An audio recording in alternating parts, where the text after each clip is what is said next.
Wagwan. It's your boy Rasta back with another video for y'all. And we finna get straight into this Chiraq Street Lid. This episode 81, 600. Lil Steve. This is one of the most anticipated videos I ever had in my life, because I was going through shit and I'm like, man, Lil Steve is like a legend in Chicago when it comes to names and shit, just because they made Steve Drive after him. And of course, y'all know this the legend of Steve Drive, if I ain't say that in the title. But it's the legend of Steve Drive, you feel me? You always hear Steve Drive. Well, all the 600 members, well, damn near all of them, I ain't gonna say all of them. But I'm not all the ones that be rapping and shit. Like with Mimo and Tay 600 and them, they always saying Steve Drive or, you know, Lil Steve. They always shouting out Steve in some type of way. And I want to know his life story, man. I want to know what's going on, what happened with him, because he one of those few people that you kind of like know real little about. Like when it comes to street shit, or like, with, you know, motherfuckers like doing the stories and shit. You know, street news always come through with the, you know, the stories, whatever. It'd be very little you know about certain motherfuckers until you watch like these type of videos. And luckily with him, shit, I really don't know really nothing about him. I'm pretty sure a lot of people out there don't even know really, you know, much about him personally when it comes to, you know, street shit. But we finna get straight into it, man. You feel me? I couldn't wait. And he just uploaded this. This motherfucker down there already at 100K views.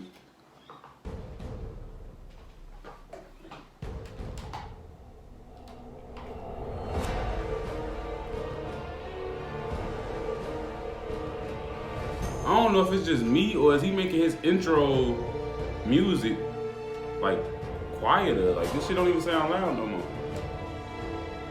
And I'm turning the TV all the way up. That shit crazy.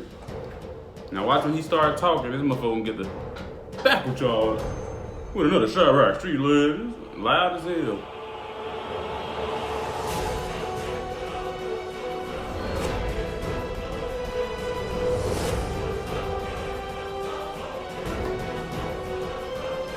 Man, look, while this intro going on, bruh, I be seeing a lot of motherfuckers smoking and shit. Y'all ass don't even know what y'all be doing. Like, in my videos and shit, I be trying to hurry up and like puff and then blow it out because I'm finna talk. But y'all gotta hold that shit. It's your boy SNTV. Back at y'all with another Chiraq. Let me show y'all something, hold on. And this episode is gonna be about none other than Stephen McGee, aka Lil Steve. It hit hard. Lil Steve is originally from the New Park area, 10-9 or 109th. He used to claim the Lynchman Sircon gang. Wait. Steve is from 109th and Loomis? That shit close as fuck to my OG. I didn't even know he was from there. Gangsters, or the L's. He will make his bone in 600 or 60th and King Drive and 59th and King Drive, what will actually later be renamed Steve Drive in his honor. Before the death of Lil Steve, 600 was actually referred to as Bang City and Brick City as well. Lil Steve actually had a lot of love for both cliques, and even though he wasn't a rapper like his older brother Mimo, he still got on the track. Wait.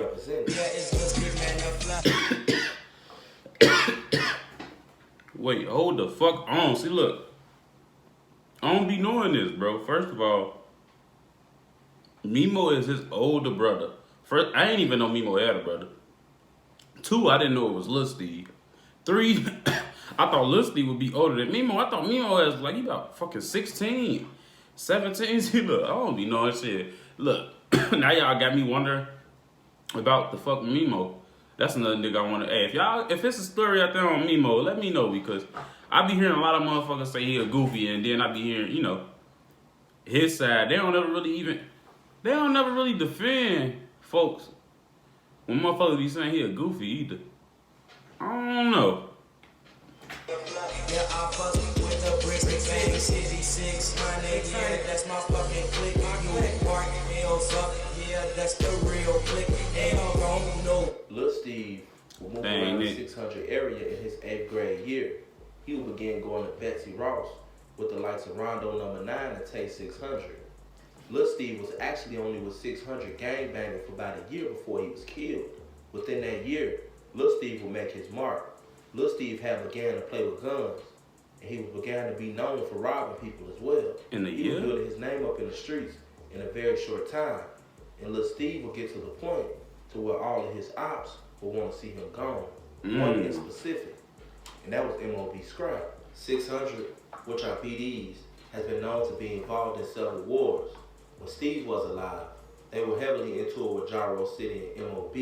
There was also certain frictions in the O Block, Front Street, 600 alliance at first, but then things would smooth out, and they would eventually become tighter than ever.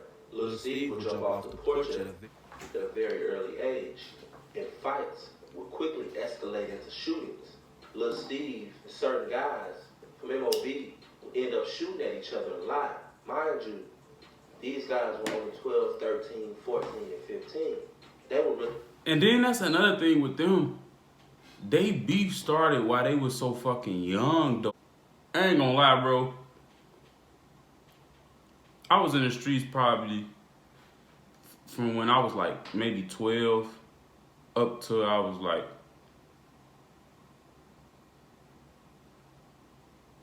I'll say 19.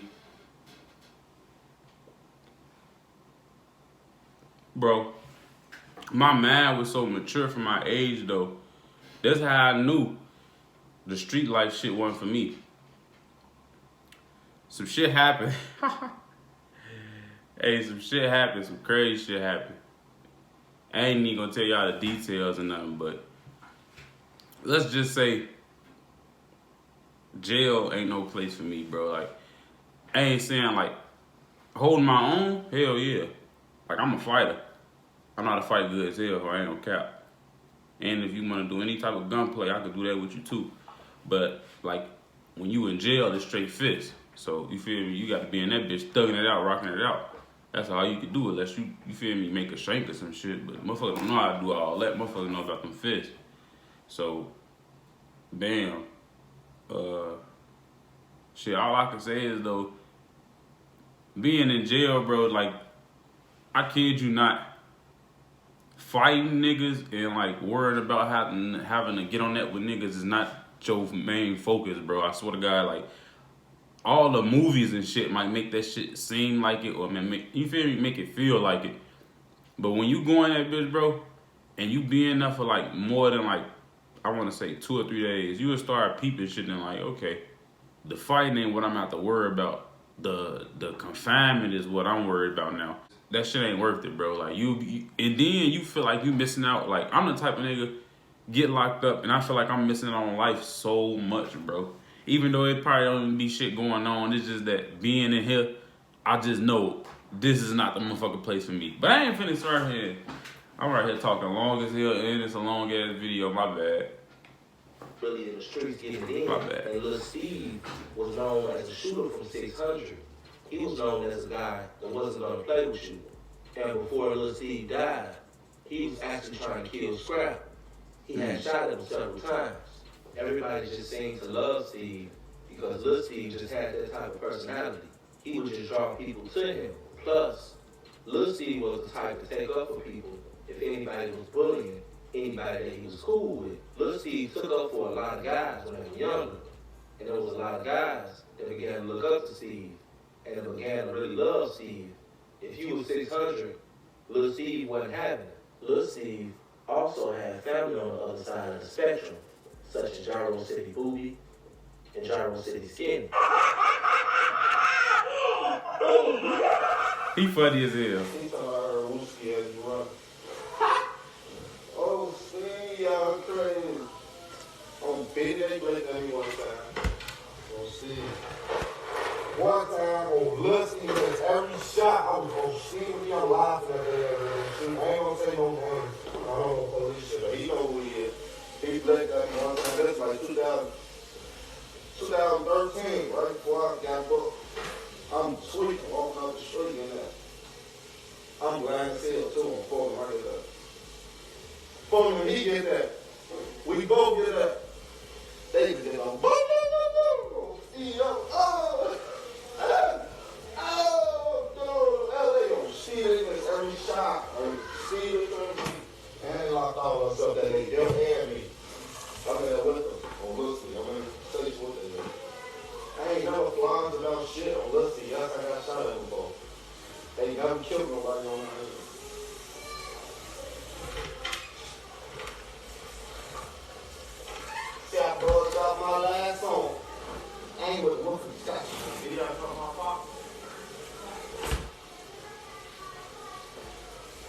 Kenny from Jaro, that's my little cousin, Keon. That's my blood cousin. He with that shit too on C. Fuck. Damn. That's my blood. Y'all hear that shit. That's his blood, though. Straight opera. I got a lot of cousins. Y'all would be surprised. Oh, Lusky, why this nigga King Yellow dropped in my DM for this one? Straight fucking goofy on C. I gotta see the That screenshot. motherfucker pop you already on C, boy. Motherfucker already shot you. Oh man, what's up? That go another one of my op cousins. Y'all get on his ass. On C. Damn. He joined the Oh lab. man, they gonna get on your ass. That go another one of my op cousins. That's blood. Get on this little ass, y'all. Mimo 600, who was the older brother of Lil Steve, was a lot more laid back until after his brother died. When his brother died, Mimo 600 started getting in the streets heavy. He started pursuing a rap career, and then ended up working. Now Mimo 600 is signed with OTL.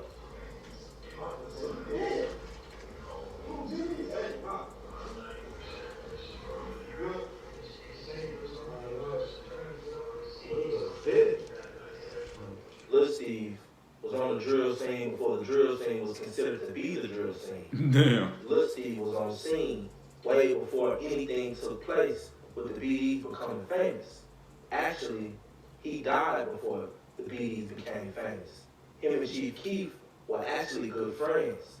And according to Mimo, this is how he met Chief Keef. Steve knew everybody that was a part of the early drill scene, whether they were ops or whether they was on his side. And if you think about it, if Steve would have lived, he would have been right in the midst of the drill scene when he first popped off. Mm-hmm. And who knows? Maybe Steve would have been famous. And it sound like Steve had been shooting at he the M.O.B. heart of this Scrap. shit. This was confirmed by M.O.B. Scrap himself in a tweet that said something along the lines of, Lil Steve was on his ass, but he couldn't go like that. He had to keep that bacon on him.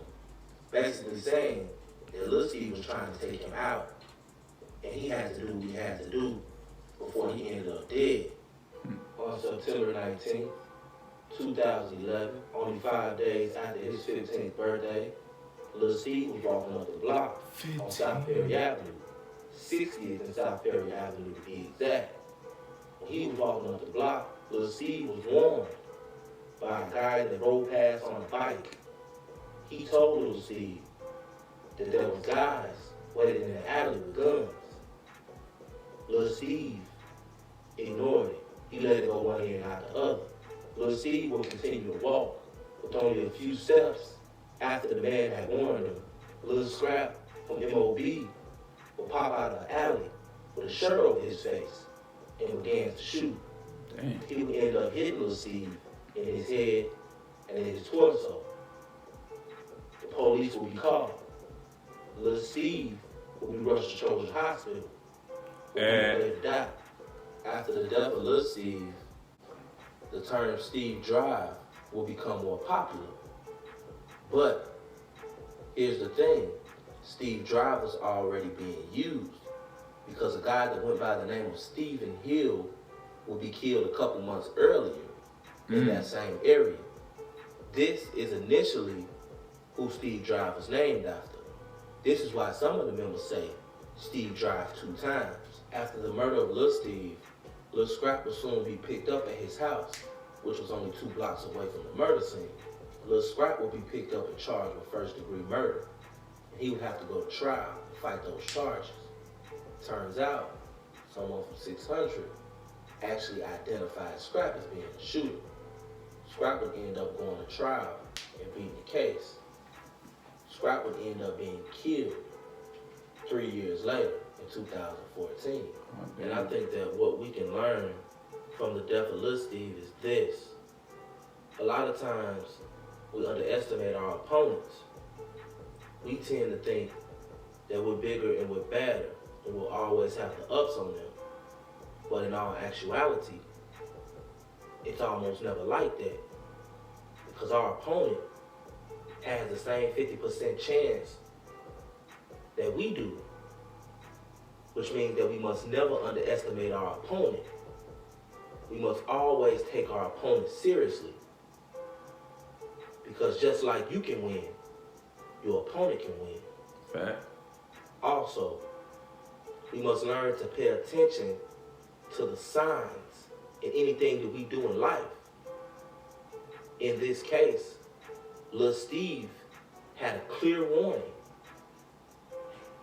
Witnesses said that a guy was riding past on a bike and told Steve to stop in his tracks because guys were on the other end of the corner And he ain't even in an listen. alley with guns. In my way of thinking, I'm thinking that maybe Lil Steve thought that these guys could have been some of his guys. Either way, he didn't take heed to the warning, and he lost his life behind it. This has been the story of 600. Shout out to Street News TV, recipe Steve Drive. Damn. Oh man, so what the fuck? This probably the craziest fucking Chiraq Street Legends I heard, bro. I couldn't even really make no reaction going towards the end of this shit, bro. I was sucked into this motherfucking video. Bruh, the man just got a... And this shit feel like a motherfucking movie, bro. The man's got a warning. And then, just so happened, it's a nigga on a bike. But the thing is, how the fuck that nigga on the bike know that they was waiting in the alley with guns?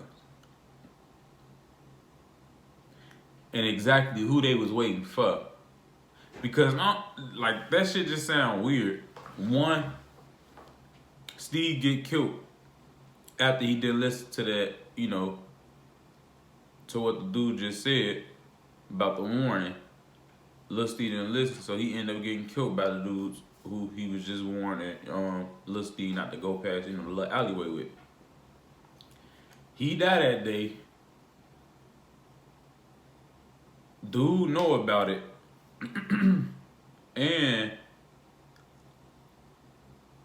well, I just say them two because they both, the third one kind of sound the same as, you know, number two. But basically what I'm trying to say is the dude who was on the bike told Steve must knew that they was trying to, you feel me, basically kill him. Because one, if he knew or seen or anything, I'm pretty sure they probably seen him at the same time as he seen them, you know, with the guns and shit. So why they didn't shoot at him if they was just out there, you feel me, finna kill anybody, whoever they see out the bam. Unless dude knew that he was a op walking down the street, you know, going towards them, and he was trying to give him a little signal like, hey, they'll go right there, they got the guns, ooh, out the bam. Some way, somehow, that dude that was on the bike had to know that they was, you know, into it, at least to even know or to even tell them, like, oh, don't even go right there. Because it's like, how you ride on the bike come through, but telling me not to go right there? Shit, I'm gonna walk right there because shit, you riding past on the bike, what the fuck, I ain't doing shit no different, I'm just going about my business. But the crazy part about it is why Steve didn't listen to that advice, though. He'll still be alive to this day, right now. That's the crazy part about it. And he'll really be, like, involved in all this shit that's going on with Chicago and the rappers and shit, because he would have still been alive. And it sound like he the fucking heart and soul of shit, both of them put together. At first, I was gonna say OD, but shit, really, it sound like Lil Steve is the culprit. I ain't gonna cap. Sound like that nigga is the one that got all this shit started, or at least part of what got this shit started. But damn, man, I would have loved to hear about like some shit he doing right now if he was still alive, like an updated version, or you know, anything just to follow him if he was a rapper or some shit with Dirk and Keith and them. You feel me? Anything. I really want to see how the fuck his life would have turned out. But man, let me know how y'all fuck with this video. Like, comment, subscribe, get that 1K road to 1 million. You feel me? And once I hit like 1K, I ain't even gonna tell y'all to leave a sub or nothing no more. I'm gonna just point to that motherfucker before the video go off, or when it come on, you right there. You feel me? But I'm gonna go ahead and get up out of here and wait. I gotta put this little box in here for some reason. I don't know why I say subscribe twice, because I point to that and then I put the box in there. Man, at least y'all know to subscribe. Hey, but I'm going.